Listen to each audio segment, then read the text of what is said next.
Prepárate para una narración de fe trascendental, intervención celestial y la superación de lo inalcanzable. Te damos la bienvenida a nuestro canal. En esta ocasión compartiremos una de las crónicas más impresionantes encontradas en las Escrituras. 185,000 guerreros no lograron vencer a este ángel. Pero antes de adentrarnos en este fascinante relato, les invitamos a suscribirse y no perderse ningún contenido de inspiración, meditaciones espirituales y enseñanzas fundamentales en la Biblia. Juntos fortaleceremos nuestra fe y entenderemos cómo ésta puede hacer prodigios. Las Escrituras nos cuentan de cómo Dios actúa en favor de su gente. La crónica de Ezequías enfrentando a sus adversarios es un claro ejemplo. Ezequías, diferente a su malévolo padre Acaz, fue reconocido por actuar correctamente ante Dios al igual que su ancestro David. En su tiempo, Ezequías fue un referente al eliminar sitios de culto idólatra y destruir ídolos, incluyendo la serpiente de bronce hecha por Moisés. Es triste que un símbolo utilizado para el bien se convierta en objeto de veneración. Por estas acciones, Ezequías fue valorado como un rey ejemplar en su devoción a las directrices divinas. Su confianza en Dios fue inquebrantable, destacando entre los monarcas de Judá. A diferencia de muchos reyes que desviaron su camino, Ezequías fue una bocanada de renovación logrando triunfos gracias al apoyo divino. Se enfrentó al poderoso reino de Asiria y obtuvo victorias significativas. Pero no todo fue fácil. En un punto tuvo que ceder a las demandas de Asiria ofreciendo riquezas del templo para asegurar la paz. La historia de Ezequías nos muestra fe, valentía y también momentos de vulnerabilidad, siendo una figura icónica de las Escrituras. El monarca asirio, adversario de Israel, fue a quien Ezequías tuvo que enfrentar. Lamentablemente para Judá los resultados no fueron los esperados. Sennacherib avanzó y tomó todas las fortalezas de Judá, dejando intacta únicamente a Jerusalén.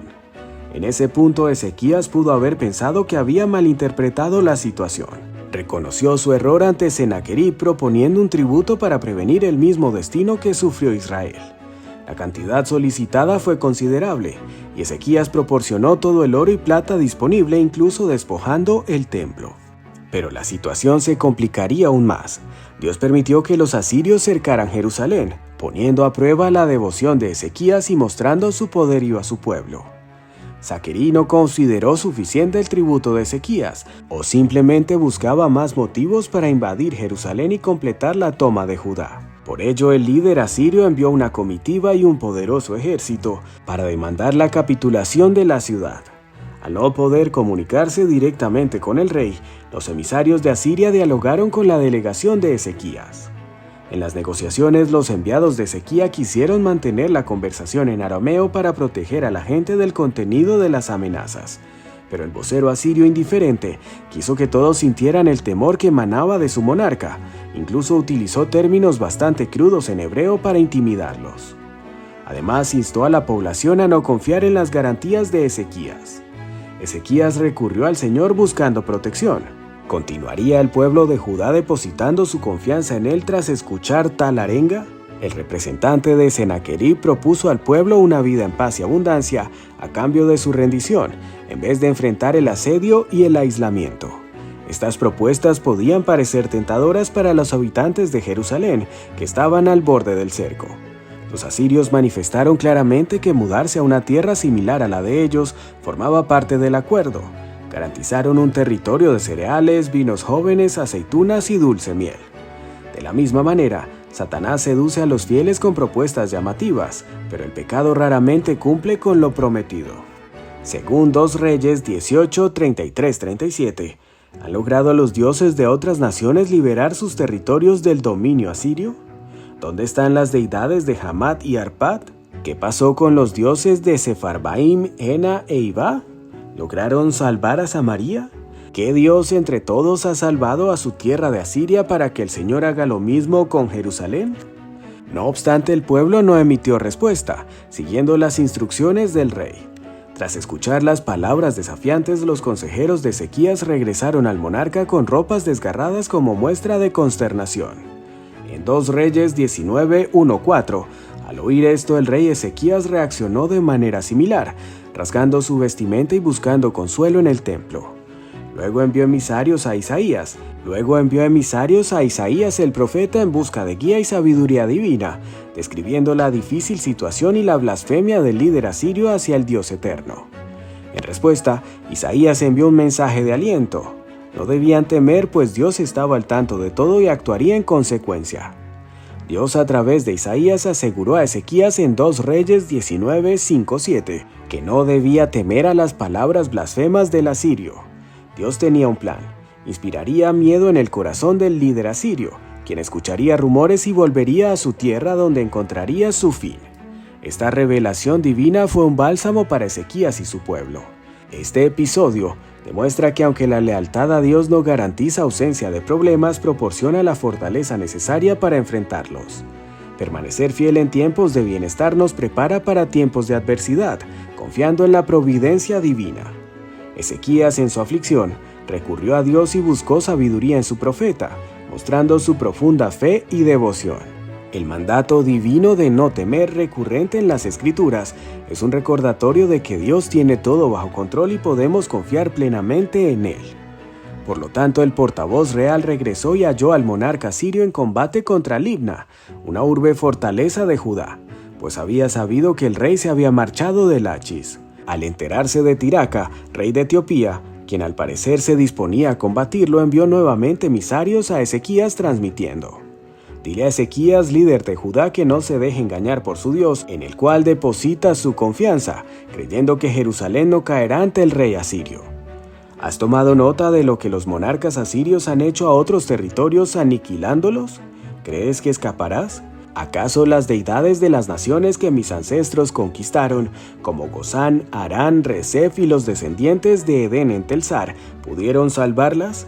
¿Dónde están ahora los líderes de Hamat, Arpad y las ciudades de Sefarbaim, Ena e Iba? El vocero de Senaquerib, seguramente posicionado cerca de los muros de Jerusalén guardando una reacción de Ezequías, se percató de que el rey había replegado sus tropas de Lachis y estaba batallando en Libna, ubicada a unos 40 kilómetros al suroeste de Jerusalén. Senaquerib había escuchado que el rey Tiraca de Cush estaba listo para enfrentarlo, lo que llevó al monarca asirio a centrarse momentáneamente en otra amenaza, pensando que su enfrentamiento con Jerusalén se pospondría brevemente. Sin embargo, quiso asegurarse de recordarle a Ezequías su intención de volver, reiterando las intimidaciones previas. Ezequías, al recibir el mensaje, lo llevó y lo desplegó ante el Señor en su templo, elevando una plegaria. Oh Todopoderoso Dios de Israel, que reinas desde los querubines, tú eres el único Dios de todas las naciones. Tú eres el creador del universo. Atiende, Dios, y escucha. Observa y percibe las palabras con las que Senaquerib ha osado insultar al ser divino. Es verdad, Señor, que los líderes asirios han arrasado con naciones y sus territorios, y han eliminado a sus dioses que no eran más que simples ídolos hechos por manos humanas. Ahora te imploramos, sálvanos para que todos los territorios del mundo reconozcan que solo tú, Señor, eres el verdadero Dios. Al oír el informe, el rey Ezequías reaccionó al igual que sus súbditos, desgarrando sus vestiduras en señal de luto. Debía estar reflexionando sobre cómo se había desencadenado tal revés. Había mostrado lealtad a Dios, había revitalizado el culto en Judá y había seguido fielmente las directrices divinas, prosperando por la gracia divina, pero en ese instante Dios parecía ausente. Esta narrativa nos recuerda que ser devoto a Dios no te exime de enfrentar dificultades, pero sí te fortalece para afrontarlas. Saquer supo que el rey Tiraca de Cush se alineaba para enfrentarlo, lo que llevó al monarca asirio a desplazar su enfoque de Jerusalén, considerando que sería momentáneo. Sener quiso que Ezequías estuviera al tanto de su eventual retorno, reafirmando las advertencias previas. Ezequías, en su angustia, imploró al Señor reconociendo que mientras los reyes asirios habían arrasado naciones, sus dioses eran meras construcciones humanas. Rogó para que el Señor demostrara su majestuosidad y las naciones entendieran que solo Él es el verdadero Dios. Cuando Senaquerib envió una misiva mofándose de Ezequías y Judá, Ezequías, en lugar de mostrarse afligido, presentó la carta en el templo y rezó fervientemente. Reconoció la especial conexión de Dios con Israel y la inutilidad de las deidades falsas. Sabía que Dios era el arquitecto del cosmos y no una mera invención. Isaías transmitió un mensaje divino a Ezequías. Dios había escuchado y Jerusalén estaría a salvo. Viendo la presunción de Kip, Dios lo emplearía para su propósito. Finalmente envió un ángel que acabó con 185,000 guerreros asirios en una sola noche. Seneri volvió a Asiria y fue ultimado por sus hijos mientras rendía culto a su deidad. Este relato evidencia cómo la fe y súplicas de Ezequías condujeron a una intervención divina, reafirmando que solo Dios es el auténtico. Ahora me gustaría saber, ¿qué himno espiritual te ha reconfortado y te ha hecho sentir más cerca del Todopoderoso? Coméntalo. Las melodías sagradas tienen el poder de acercarnos a la divinidad y expresar nuestra devoción. Cada persona conecta de manera única, ya sea con himnos tradicionales, modernos o creando sus propios cantos. Te invitamos a reflexionar sobre estas enseñanzas y cómo incorporarlas en tu vida. Si este contenido te ha enriquecido, compártelo con seres queridos. Toma medidas basadas en lo que has descubierto. Si deseas seguir adentrándote en los enigmas espirituales, suscríbete a nuestro canal y activa las notificaciones. Gracias por formar parte de nuestra comunidad.